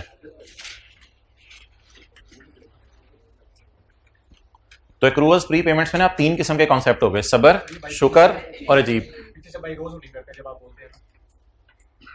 आपने सीरियस बात की है, मैं भी इंशाल्लाह इसको सीरियसली लेता हूं। मुझे बताइए। नहीं, आप बिल्कुल, कौन से भाई हैं? अली। चले, अभी मैं सबके सामने नहीं पूछता, मैं फिर पता चला दूंगा अली कौन है। I will take care next time इंशाल्लाह।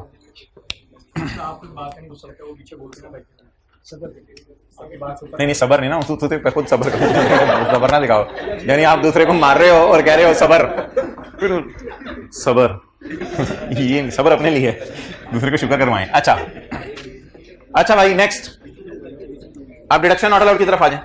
क्या डिडक्शन नॉट अलाउड भी एक परमानेंट डिफरेंस है?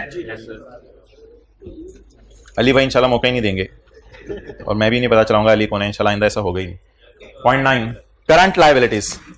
करंट लायबिलिटीज में क्या पड़ा हुआ है? Fine payable. वैसे ये अकाउंट बनाने का कोई फायदा नहीं है, ऐसे ही टाइम से ज़ाया होता है अकाउंट बनाने में। ये वाला एग्जाम्प्ट इनकम के अकाउंट बनाने की तो कोई फायदा नहीं। फाइन एक्सपेंस पेबल है अच्छा ऐसा ना तो इस रखा था, ऐसा ना उस रखा था। ओके इस पे आ जाए जी। Closing payable 29, closing payable 29। अच्छा जी, आपको पता है पेबल अगले साल, तो इस साल कहां जाएगा? क्या मुझे बताएं, अकाउंटिंग वालों ने खर्चे में डाल लिया है? टैक्स वाले कह रहे हैं नेवर, तुम्हारे डैड को भी ये खर्चा माइनस नहीं करने दूंगा। तुम्हारी क्या सोच है, जो मर्जी ये खर्चा माइनस कर ले, it is never deductible for tax purpose. इस तरह की बातें ना किया करें नॉर्मल जिंदगी में, मतलब ये होता है कहने का। अच्छा, तो 29 टैक्स वाले कहते हैं कभी भी माइनस नहीं करने देंगे। तो माइनस हम कह रहे हैं हमने तो कर लिया, हमने तो कर लिया। तुम कह रहे थे कभी नहीं माइनस करने, तो भी हमने कर लिया। चलो भाई सीधे हो जी, पेनल्टी करो ऐड, शर्म नहीं आता? ऐड करो, प्रॉफिट बढ़े, टैक्स दो। अच्छा जी, ये 29 इधर हो गया। अब इसको उधर लेके जाएं। पेनाल्टी पेनाल्टी पेएबल कितनी? हाउ मच में बोल रहा था? 29। अच्छा जी, इतनी कंसंट्रेशन से क्या कर रहे हैं आप? लास्ट वाले भाई से पूछो, साथ वाले भाई। नहीं please please please, mobile use कर रहे थे कंसंट्रेशन से। असल में होता यह है कि यहाँ रजिस्टर पड़ा होता है, टीचर समझा रहा होता है, बच्चे का मुंह ऐसे होता है, मोबाइल नहीं नजर आता, लेकिन एक्शन स्पीक लाउडर देन इल्फाज। अच्छा, तो पेनल्टी पेएबल कितनी है? 29। अब मुझे बता दें, अगर मैं कहूं कि टैक्स वाले पेनल्टी एक्सपेंस को नहीं मानते, तो टैक्स वाले पेनल्टी के पेएबल को भी नहीं मानते, तो टैक्स बेस 0 लें, तो इधर जवाब आएगा 29। जैसे इट इज पेएबल अगले साल जब माइनस हो, तो जैसे डिडक्टेबल टेम्परेरी डिफरेंस, तो ये डिफरेंस हमें चपेट मारेगा, वो कहेगा ना ना ना ना डिफरेंस नहीं आने देना, क्योंकि ये टेम्परेरी डिफरेंस नहीं है, ये क्या है? Permanent difference. तो टेम्परेरी डिफरेंस को रोकने के लिए हमने एक खतरे का अलार्म लगाया और इसको 0 लेने की बजाय क्या ले लिया? 29, ताकि डिफरेंस कम से कम मेरा क्या आ जाए? 0 आ जाए। थ्रीडीज के गांव से 2 लोग आए हुए हैं और जीडीडीज के गांव से 2 लोग आए हुए हैं। बॉल पेन मुंह से निकालें और टोटल करें। 8 TTD। अच्छा, tax at the rate of 30%, 2.4 DTL।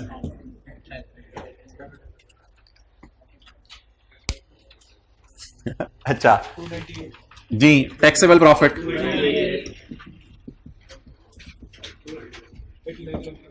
298। चलें जी, tax into 30%, current tax expense debit and current tax payable credit. अब क्या बनाएंगे? डेफर्ड टैक्स का टी अकाउंट, डेफर्ड टैक्स का टी अकाउंट। अच्छा, हर पॉसिबल कोशिश करें ब्रॉड डाउन निकालने की, मैक्सिमम पॉसिबल एफर्ट करें ब्रॉड डाउन निकालने की। अच्छा, 0 दिया हुआ है? अच्छा, लेकिन अगर 0 ना भी दिया होता तो कैरी डाउन अवेलेबल थे, ब्रॉड डाउन अवेलेबल नहीं थे, इसलिए हमने उसको 0 ही लेना था। इन सारे अकाउंट्स के कैरी डाउन अवेलेबल थे ना, ब्रॉड डाउन अवेलेबल नहीं थे। तो अकाउंट का नाम डेफर्ड टैक्स। चलें, उधर लायबिलिटी है तो इधर भी लायबिलिटी लिख लें, कोई मसला नहीं। BD 0 और CD 2.4 जी, 2.4। बस छोड़े पर आगे, नोट शोट नहीं मांगा बस समझ। अच्छा, अब सवाल है deferred tax for the year कितना है? सवाल की रिक्वायरमेंट है करंट टैक्स एक्सपेंस और deferred tax for the year. For the year ये वाला होता है, ये एज वन लकीरी इसके बराबर है। फॉर द ईयर ये वाला होता है। ये भी एक्सपेंस रिकॉर्ड होना है, TE डेबिट और डेफर्ड टैक्स लायबिलिटी क्रेडिट। अच्छा, अब हाँ, इस काबिल है कि इसकी तस्वीर ले लीजिए, ले लें तस्वीर।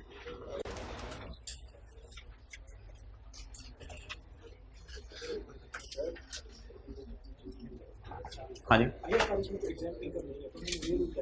इस वजह से कि वो टेम्परेरी डिफरेंस को रोकना है और तो कोई वजह नहीं है बस। हाँ जी, हाँ, आप डिफरेंस हमेशा एग्जेम्प्ट इनकम और डिडक्शन नॉट अलाउड का 0 लेके आएंगे, क्योंकि डिफरेंस का नाम होता है टेम्परेरी डिफरेंस, और ये कौन सा डिफरेंस है? Permanent difference. ओके, अच्छा जी, अब आप हजरात मुझे ये 3 अलग अलग सेट पढ़े हमने चीजों के। पहले हमने खर्चे पढ़े थे जिनमें अकाउंटिंग वाले एक्रूअल, अकाउंटिंग वाले हमेशा एक्रूअल फॉलो करते हैं। पहले हमने खर्चे पढ़े थे जिनमें चार खर्चे पढ़े थे जिसमें टैक्स वाले कैश अकाउंटिंग फॉलो करे थे, और फिर हमने 2 खर्चे पढ़े जिनमें या इनकम्स पढ़ी जो भी पढ़ी उनमें टैक्स वाले और अकाउंटिंग वाले दोनों ही एक्रूअल अकाउंटिंग फॉलो करे थे, और तीसरा हमने एग्जेम्प्ट इनकम और डिडक्शन नॉट अलाउड पढ़ा। अच्छा, इसमें जो सबसे जो सिनेरियो सोचने वाला है ना, अच्छा सिनेरियो है, वो सिर्फ पहले वाला है, सबर वाला। उसके अंदर जो मैंने आपको करंट टैक्स का रूल बताया ना, वो आपने पल्ले बांध लेना है। क्या? खर्चे को उल्टाएं, इनकम को उल्टाएं और रिसीट या पेमेंट को रिकॉर्ड करें। पेमेंट को लेस करके, किधर आ रहे 30, पेमेंट को लेस करके और रिसीट को ऐड करके। एंड इन द एंड, आखिरी बात, टैक्स बेसिस सबकी क्या ले लेनी है? 0। और अगला सवाल मेरा, अगर टैक्स वाले अकाउंटिंग वाले कौन सी अकाउंटिंग फॉलो करें हो? सेम अकाउंटिंग फॉलो करें हो, तो ऐसी सूरत में करंट टैक्स में कुछ ना करें, डेफर्ड टैक्स में कैरिंग अमाउंट और टैक्स बेस को बराबर ले लें, और वो जो आखिरी डिडक्शन नॉट अलाउड और एग्जेम्प्ट इनकम है, इसमें भी हमेशा कैरिंग अमाउंट और टैक्स बेस को बराबर ले लें। लेकिन इसमें करंट टैक्स में मैं आपको नहीं बता रहा क्या करना है, वो आपको पहले ही याद है। एग्जेम्प्ट इनकम को लेस कर देते हैं और डिडक्शन नॉट अलाउड को ऐड कर देते हैं। चलें जी, अब आपके 10-12 मिनट बच गए हैं, टेस्ट दे दें मुझे। सवाल लिखें। सवाल, balance sheet as on 31/12/15।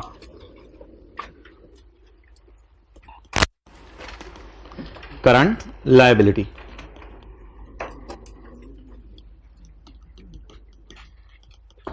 Electricity payable and unearned rental.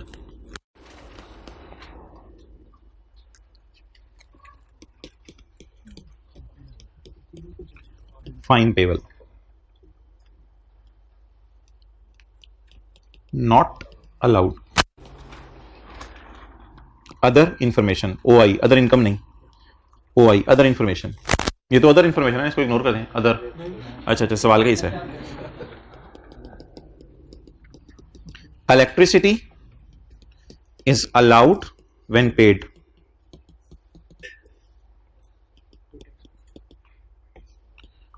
Is allowed, allowed का लफ्ज़ टैक्स वालों के लिए यूज होता है। Rental income is taxed when service is rendered या when building is provided, when building is provided, जब आप उसे बिल्डिंग देंगे तभी इनकम बुक करेंगे। चलें, करंट टैक्स और डेफर्ड टैक्स की वर्किंग कर दें। पीबीटी के एक्स लिख दें, पीबीटी क्या आप खत्म करें, पीबीटी छोड़ें, बस एडलेस कर दें जो करना है।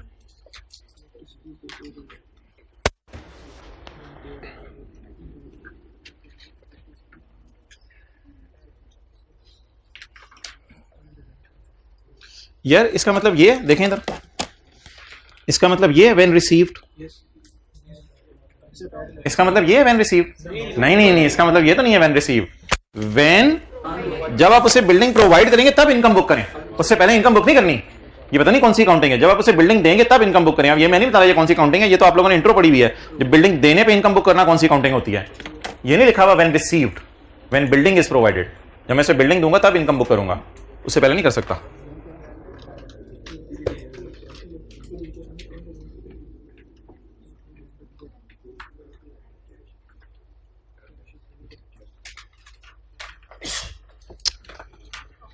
अल्हम्दुलिल्लाह बोलो। हाँ, टैक्स रेट कुछ नहीं करना आपने, बस पीबीटी को एक्स एक्स करके लिखें, कैरिंग अमाउंट और टैक्स बेस लें, उनका डिफरेंस लें। जी बताएं।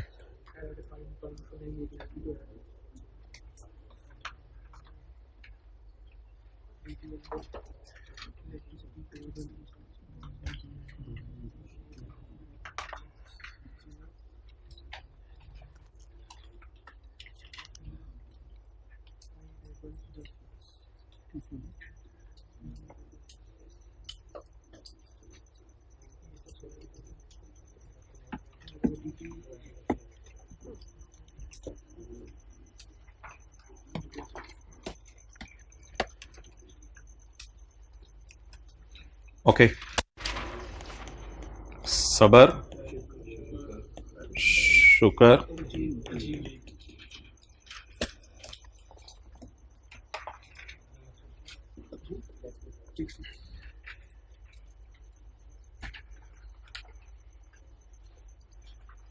असल में ना ये पता चलना बड़ा जरूरी है कि एक्रूअल अकाउंटिंग फॉलो हो रही है या कैश। अच्छा जी, इलेक्ट्रिसिटी तब माइनस करो जब पे हो, तो फिर ये कौन सी अकाउंटिंग है? अलाउड का लफ्ज़ से टैक्स वालों के लिए यूज होता है, कैश अकाउंटिंग है। इनकम को तब रिकॉर्ड करना जब पैसे आए या जब बिल्डिंग दो, ये तो एक रूरल अकाउंटिंग होती है। फिर एक रूरल जिस वक्त सर्विस दें उस वक्त इनकम बुक करें। अब कॉलेज वाले कहें इनकम को तब बुक करना जब पढ़ाओ, इसका क्या मतलब है? एक्रूअल अकाउंटिंग है या कैश अकाउंटिंग है? एक्रूअल अकाउंटिंग है। कैश अकाउंटिंग क्या होती है? इनकम तब बुक करना जब स्टूडेंट फीस दे, ये तो कैश अकाउंटिंग होती है। और एक्रूअल अकाउंटिंग क्या होती है? बोले बोले बोले। इनकम को तब बुक करना जैसे जैसे टीचर पढ़ाए। अब बच्चा पैसे दे ना दे, अगर महीना टीचर पढ़ा दे, इनकम बुक कर लो। ये कौन सी अकाउंटिंग है? Accrual accounting. तो ट्राई टू अंडरस्टैंड इस लाइन का मतलब। इस लाइन का मतलब है टैक्स वाले कौन सी अकाउंटिंग फॉलो करें। अब अगर ये लफ्ज हमने लिख लिया है तो ये लाइनें फारक करें। इससे क्या करना है हमने? अब टैक्स वाले कौन सी अकाउंटिंग फॉलो करें? और ये टैक्स वाले एक्रूअल अकाउंटिंग। अब आप मुझे बता दें, जिस वक्त कैश अकाउंटिंग फॉलो कर रहे हो तो करंट टैक्स की वर्किंग करने से पहले आप मुझे अकाउंट बनवा दें। पहला अकाउंट किसका? इलेक्ट्रिसिटी पेएबल का नहीं, एक्सपेंस का। एक्सपेंस का इसमें यहां आएगा क्लोजिंग पेएबल। क्लोजिंग पेएबल कितना? 50। तो ये साइड में क्या जाएगा? P&L। अच्छा, अकाउंटिंग वालों ने P&L में डाल दिया। आगे चलें।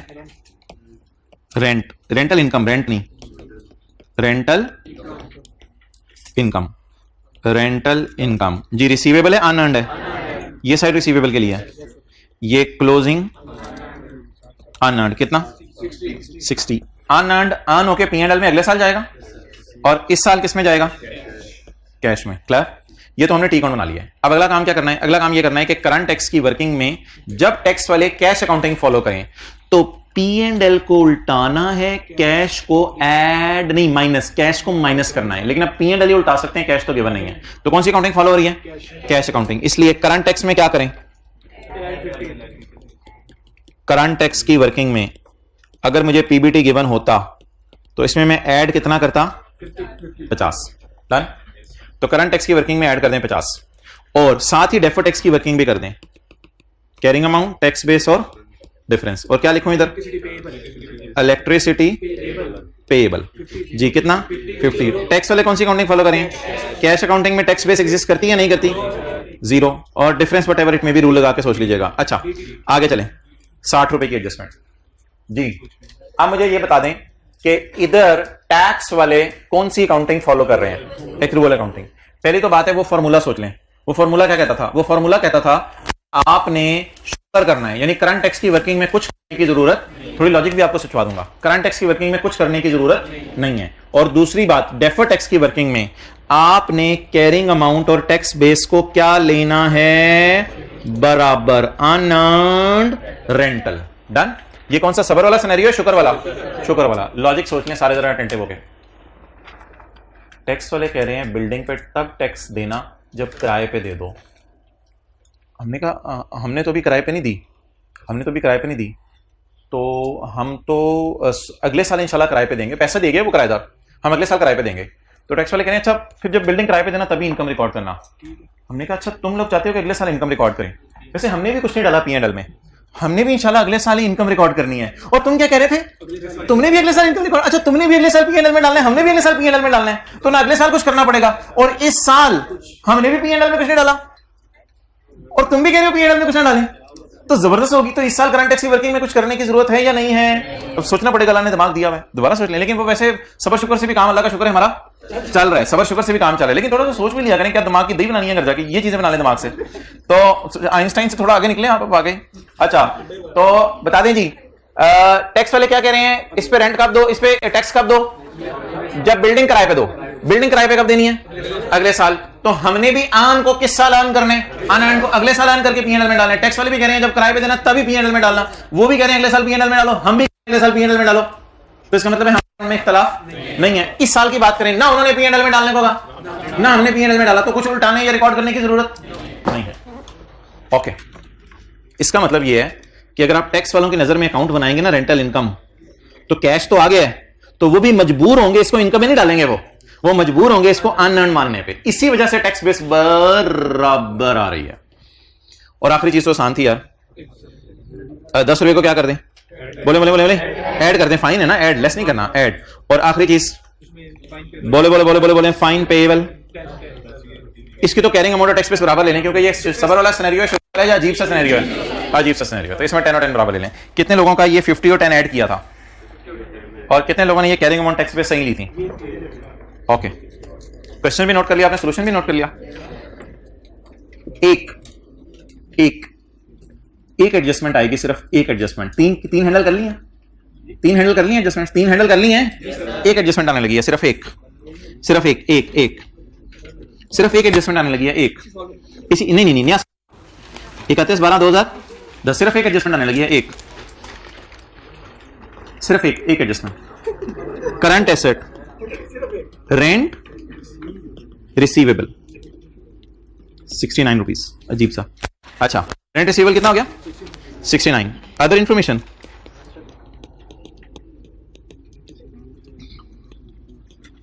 tax authorities will charge tax, सिर्फ एक एडजस्टमेंट।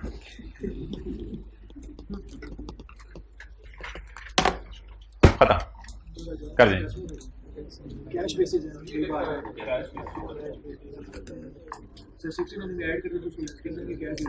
सोच को बताओ मत, बाकियों को सोचने दो। करें बैठे नहीं, शाम तक आती नहीं एक एक करके एडजस्टमेंट। सोच लगाएं, सब्र, शुक्र, अजीब। सोचे टीचर लेटने लगा। सोचे जल्दी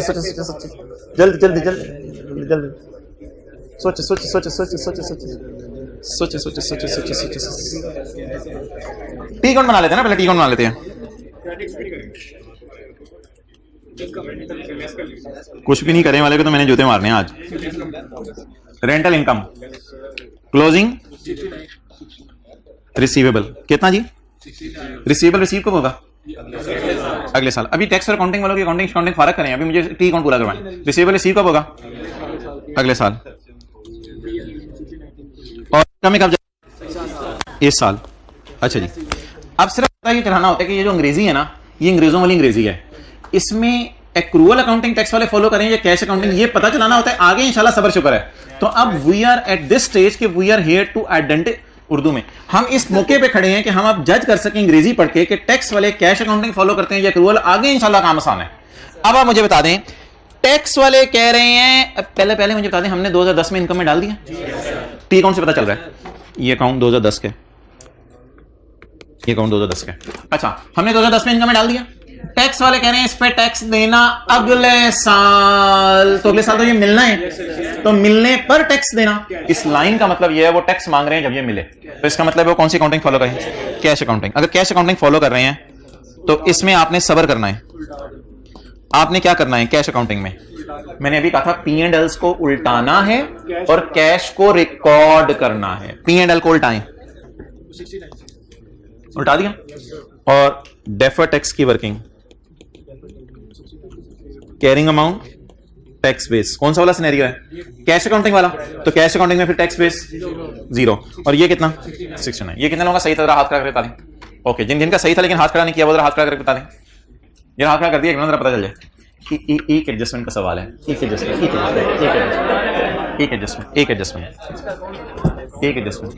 बना ले कर लें जो करना है। एक एडजस्टमेंट एक ही तो बात है, एक ही तो बात है।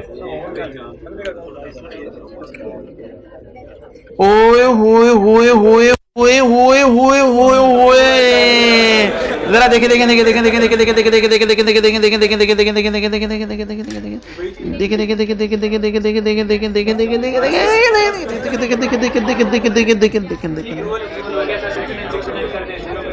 हाँ जी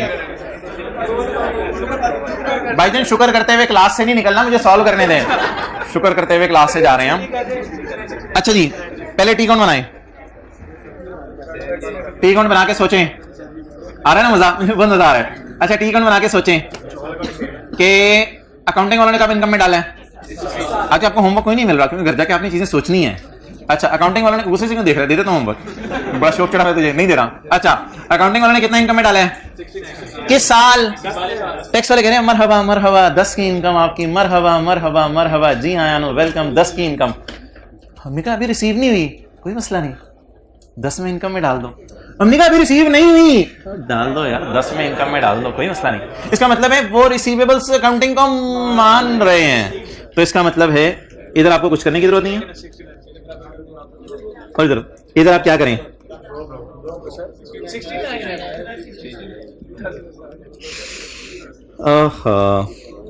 चलें जी जाएं, साथ वाले को लेके जाया करें, बैठा रहता है इधर।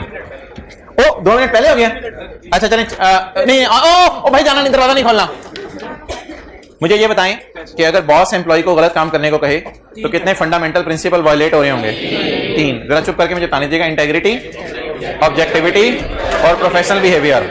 और एम्प्लॉय अगर गलत काम करने को बॉस कहे तो एम्प्लॉय को कोई इंसेंटिव ना हो तो इंटिमिडेशन थ्रेट, और अगर इंसेंटिव भी दे दे सेल्फ इंटरेस्ट थ्रेट।